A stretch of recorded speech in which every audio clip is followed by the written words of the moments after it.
Maine Mendoza update. Yan ID story ni Maine.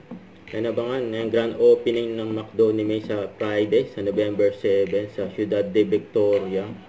Yan nagkaroon pa nga ng store blessing at cutting ribbon dyan sa McDo ni Maine. Yan kasama niya ang kanyang family Mendoza. Yan o. Yan pang yung picture. Yan sa Municipal of Santa Maria, Province of Bulacan. Yan po siya. Yan o. Ayan pa blessing sa McDo ni Maine. Parami McDo ni Maine eh. Congrats kay Maine at sa family Mendoza.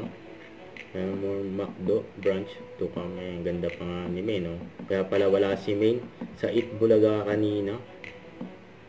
Ayan nga. Nagpa blessing ng McDo. Ayan kulit pa nga ni Maine sa likod ni Ate Nikki. Ayan nasa Friday na. Grand opening ng McDo ni Maine. Ciudad de Victoria sa Santa Maria, Bulacan. Congrats kay Maine sa family Mendoza. Don't forget to subscribe, click the notification bell for more update. This is Richard the Action Vlog. Stay tuned for more videos. See ya.